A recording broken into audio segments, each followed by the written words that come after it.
جی فرق of course دیکھیں ہمارا جو افغانستان کے ساتھ بادل نخاس تھا اور اس سے پہلے ان کی حکومت کو انفارم کرنے کے بعد ان کو خود بتانے کے بعد کہ آپ کی سرزمین دہشت گردی کے لیے استعمال ہو رہی ہے، وہاں سے لوڈڈ گاڑیاں ایکسپلوسیوز کی آ رہی ہیں، تو پھر جب وہ کمینگاؤں پہ کنٹرول وہ نہیں کر سکے اور ادھر کیجولٹیز ہوتی رہی، کولڈ بلڈڈ مرڈر ہو رہا تھا، تو یہ ہوا۔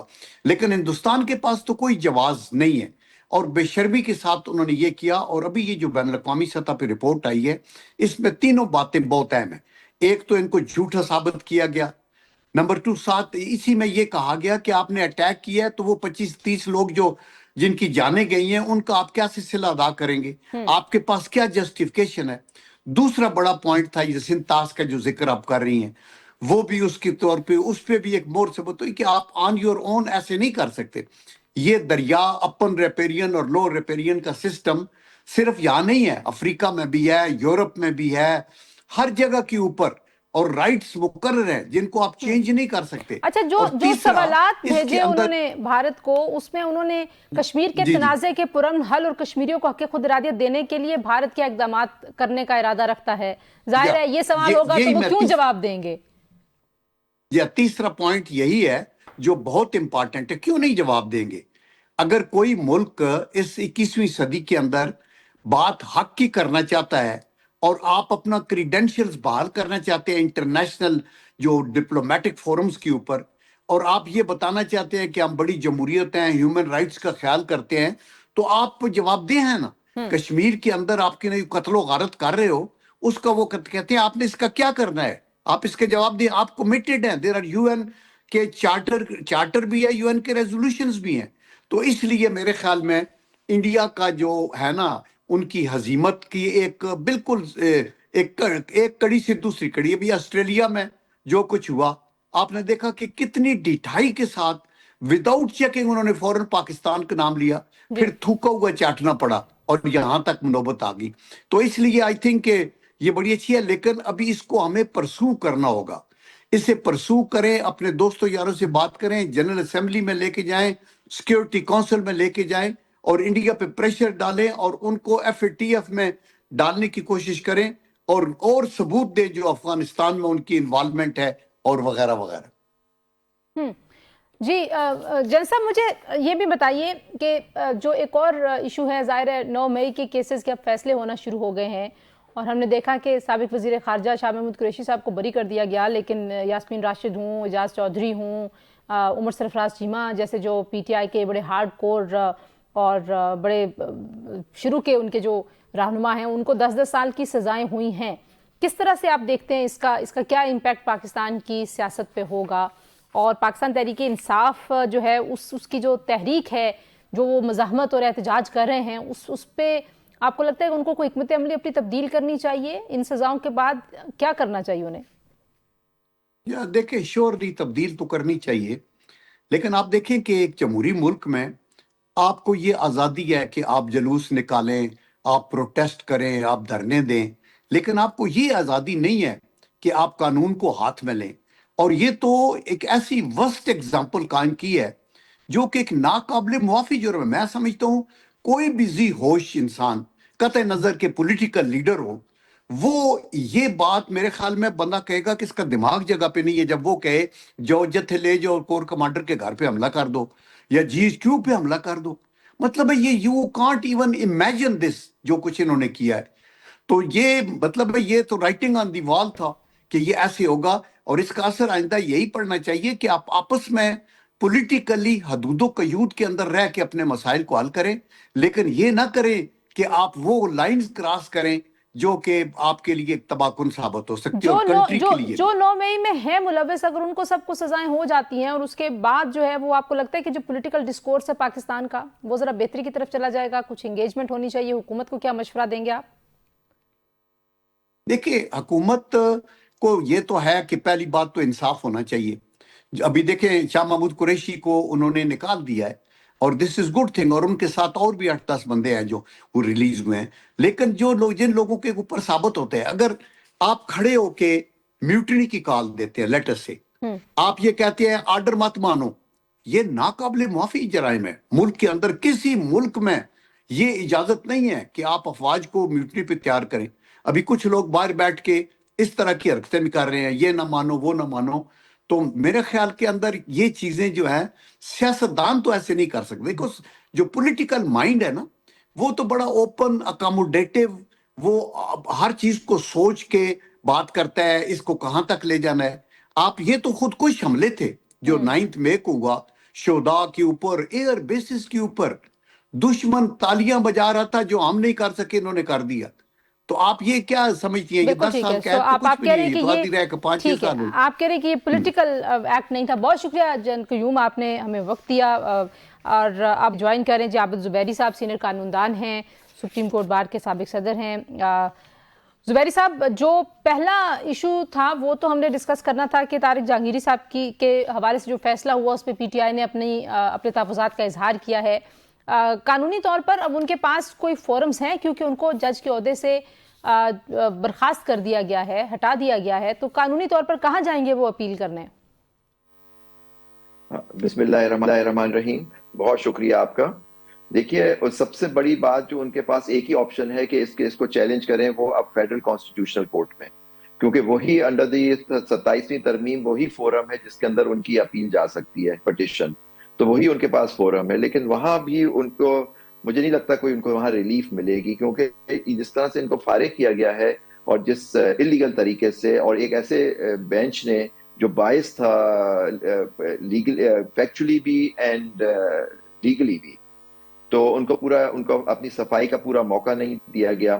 ان کو آپ دیکھیے کہ ان کے high court Sindh high court نے ایک حکم امتناعی جاری کیا ہوا تھا جس کے اندر ان کے اوپر جو لیکن صاحب وہ یونیورسٹی نے جو ان کی ڈگری کو ان کے جو اس میں مدعی تھے کیس میں، وہ کہہ رہے ہیں کہ میرا جو اسلام آباد ہائی کورٹ میں کیس ہے وہ ان کے ایل ایل بی کے پارٹ 1-2 کے حوالے سے ہے، اور جو حکم امتناعی ہے سندھ ہائی کورٹ کا وہ ان کی ڈگری سے ریلیٹڈ ہے. تو یہ دو چیزیں جو بہت مختلف ہیں.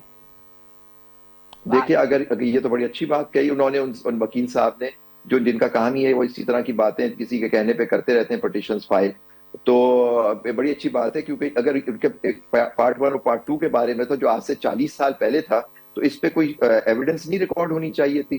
مطلب کہ اگر ان کو صفائی کا موقع دیتا، اگر ان کے پاس جو شہادت تھی انصاف کے پاس، پٹیشنر کے پاس، وہ عدالت میں آتی، پٹیشن سوٹ فائل کرتے یا کوئی اور طریقہ ہوتا ہے. پٹیشن کے اندر تو شہادت عموماً نہیں لی جاتی، تو اس کے اندر تو انہوں نے اس کے بارے میں کوئی بات کی 40 سال کراچی، لیکن جو بھی رپورٹ لا کے دی وہ کراچی یونیورسٹی، اور وہ بھی ہم جانتے ہیں انڈر پریشر ان سے لی گئی ہے.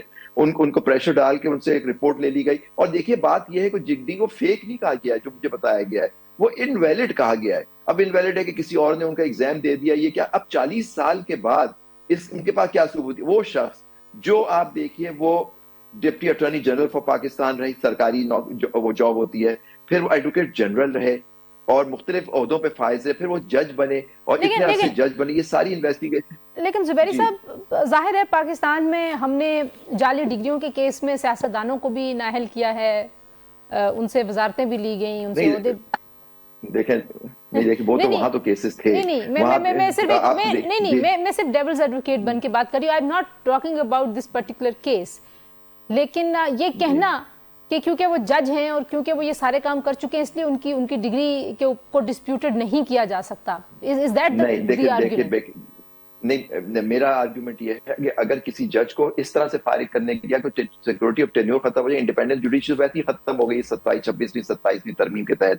اب سیکورٹی، اب کوئی جج کوئی بات کرے گا کسی حکومت کے خلاف یا کسی کے خلاف کوئی آرڈر دے گا، اس کے خلاف اس طرح کی کوئی کیس آ جائے گا اور وہ ہائی کورٹ اس کو فارغ کر دے گا.